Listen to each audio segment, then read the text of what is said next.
प्रेम से बोलिए राधे राधे। श्री गणपताय नमो। आप सभी श्रोताओं का मेरे चैनल पर स्वागत है।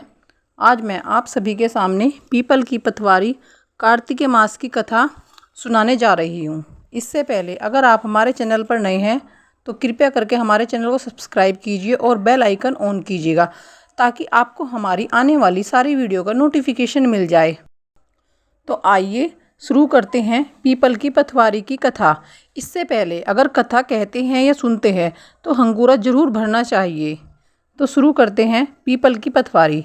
एक गुजरी थी, उसने अपनी बहू से कहा कि तू दूध दही बेच आ। तो वह दूध दही बेचने गई। कार्तिक का महीना था, वहाँ सब औरतें पीपल सींचने आती थी। तो वह भी बैठ गई और औरतों से पूछने लगी कि तुम क्या कर रही हो। तो औरतें बोली कि हम तो पीपल की पतवारी सींच रहे हैं। तो उसने पूछा इससे क्या होता है। औरतों ने जवाब दिया कि इसके करने से अन्न धन मिलता है, वर्षों का बिछड़ा हुआ पति मिलता है। तो उस गुजरी ने कहा कि तुम तो पानी सींच रही हो, मैं दूध दही से सींचूंगी। उसकी सास रोज कहती है कि तू दूध दही बेचकर पैसे ला कर दे। तो उसने कहा जब कार्तिक का महीना पूरा हो जाएगा तब ला दूंगी। और कार्तिक का महीना पूरा हो गया। पूर्णिमा के दिन गुजरी पीपल पतवारी के पास धरना लेकर बैठ गई। पीपल ने पूछा कि तू यहाँ क्यों पड़ी है। उसने कहा मेरी सास दूध दही के पैसे मांगेगी।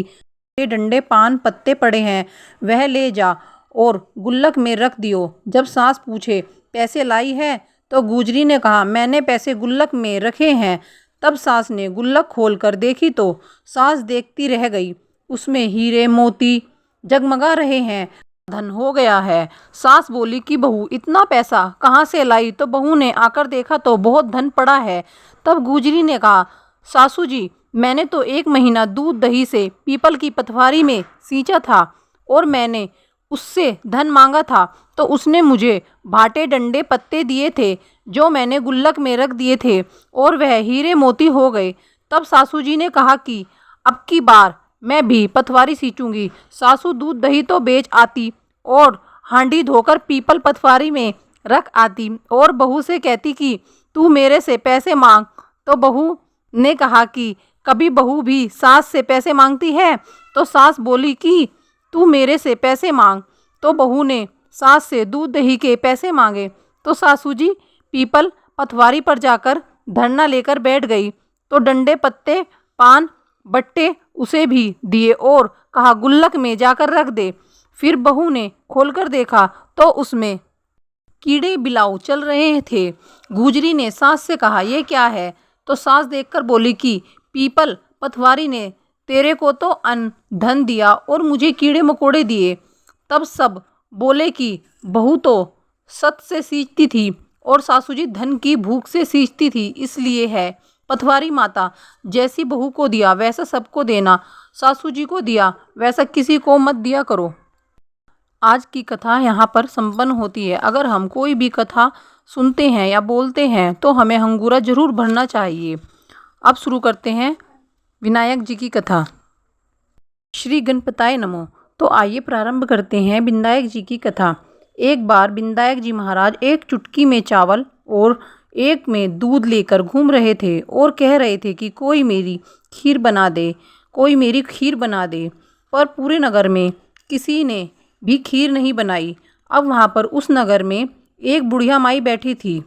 तो वह बोली आजा बेटा, मैं तुम्हारी खीर बनाती हूँ। वह एक कटोरी ले आई। तब विनायक जी बोले कि बुढ़िया माई कटोरा क्यों लाई है, भगोना लाकर चढ़ा दे। तब बुढ़िया माई बोली कि इतने बड़े का क्या करेगा, कटोरा ही बहुत है। तो विनायक जी ने कहा कि तू चढ़ाकर तो देख। तो बुढ़िया माई ने भगोना चढ़ा दिया और चढ़ते ही वह दूध से भर गया। फिर विनायक जी ने कहा मैं बाहर जाकर आता हूँ तो तू खीर बनाकर रखियो।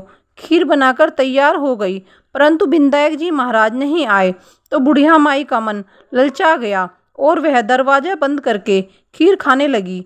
वह बोली कि विनायक जी महाराज भोग लगाओ और खीर खाने लगी। इतने में विनायक जी आए और बोले बुढ़िया माई खीर बना ली। तो बुढ़िया बोली हाँ, आकर जीम लो। तो विनायक जी बोले मैंने तो जीम लिया। तब तू जीमने लगी। तभी मैंने भोग लगा लिया था। तब बुढ़िया माई बोली कि तुमने तो मेरा पर्दा हटा दिया, परंतु किसी और का पर्दा मत हटाना। तब विनायक जी महाराज ने खूब धन दौलत भर दिया। हे विनायक जी महाराज, जैसा बुढ़िया माई को दिया वैसा सबको देना, कहते सुनते सब परिवार को देना, और कथा कहते हुए हुंगारा जरूर भरना। विनायक जी की कथा संपन्न होती है। अगर आप हमारे चैनल पर नए हैं तो कृपया करके चैनल को सब्सक्राइब कीजिएगा और बेल आइकन ऑन कीजिएगा, ताकि आपको हमारी आने वाली सारी वीडियो का नोटिफिकेशन मिल जाए। कार्तिक मास की आने वाली कथाएं, लपसी तपसी की कथा, गंगा यमुना की कथा, ऐसी अन्य कथाएं हैं कार्तिक मास में जो सुबह उठकर नहा धोकर तुलसी के सामने दीपक जलाकर यह कथाएं पढ़ता है, उनको बहुत पुण्य मिलता है। ऐसा माना गया है यह कथाएं बहुत ही अत्यंत ही फलदायी होती हैं। कार्तिक मास की इन कथाओं को पढ़ते या सुनते समय कभी भी बीच में नहीं छोड़ना चाहिए। ऐसा करने से बहुत पाप लगता है। अगर हम कथा पढ़ते या सुनते तो उसे हमें पूरी अवश्य सुननी चाहिए या देखनी चाहिए या फिर पढ़नी चाहिए। अगर आप हमारे चैनल पर नए हैं तो कृपया करके चैनल को सब्सक्राइब कीजिए और बेल आइकन ऑन कीजिएगा। धन्यवाद। श्री गणपताय नमः।